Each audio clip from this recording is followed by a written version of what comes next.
ఇలాంటి వాళ్ళ రాజకీయాలకు అవసరమా? నేను అడుగుతున్నా మిమ్మల్ని, రౌడీయిజం అవసరమా రాజకీయానికి? సేవాభావం కావాలి. అబద్ధాలు చెప్పడం అవసరమా రాజకీయాల్లో? చేత కాకపోతే చేత కాదని చెప్పాలి. ఇప్పుడు కూడా ప్రయత్నం చేస్తున్నారు రౌడీయిజం చేయాలని.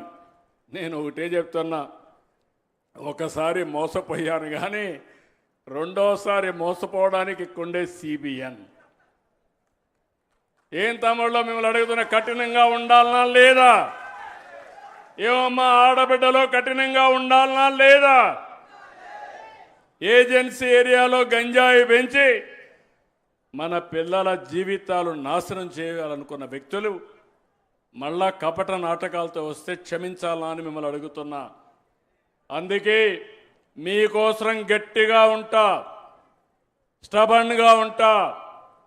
నేరస్తులు రాజకీయ ముసుగులో ఉంటే ముసుగు తీసి వీళ్ళని ఎక్కడ పెట్టాలనో అక్కడ పెట్టే బాధ్యత, మీకు రక్షణ ఇచ్చే బాధ్యత నాదని నా ప్రజలందరికీ విజ్ఞప్తి చేస్తున్నా. ఈరోజు ఈ పవిత్రమైన స్థలంలో మీ అందరికీ చెప్తున్నా, ఇక్కడికి వచ్చినప్పుడు మోడుకొండమ్మ టెంపుల్ పాడేరులో ఉంది.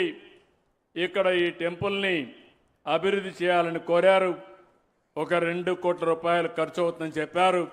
శాంక్షన్ చేస్తున్నానని చెప్పి కూడా నేను మీకు తెలియజేస్తున్నా. ఇంత మునిపే గ్యాస్ సిలిండర్ల విషయం కూడా చెప్పాను, అది కూడా చేస్తామని చెప్పి నేను మీకు తెలియజేసుకుంటూ, ఇప్పుడే మళ్ళీ ఒకసారి నేను చెప్పింది మీ అందరికీ అర్థమైంది అనుకుంటాను. మీరు కూడా కొంతమంది ఆలోచించండి.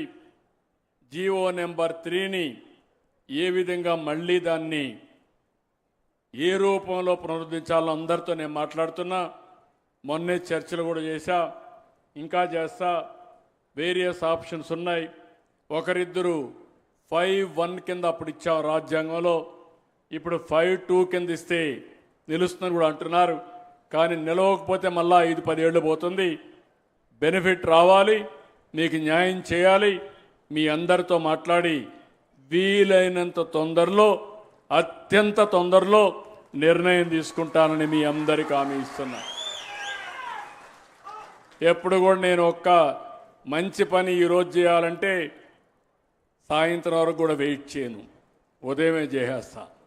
అది నా మనస్తత్వం, కాబట్టి అది చేస్తానని చెప్పి నేను మీకు తెలియజేస్తూ, ఇప్పుడు ఇక్కడ P4 అదే సమయంలో బంగారు కుటుంబాన్ని ఒక్క నిమిషం ఇంట్రడ్యూస్ చేసి దాని ప్రొసీజర్ కూడా చెప్తాం.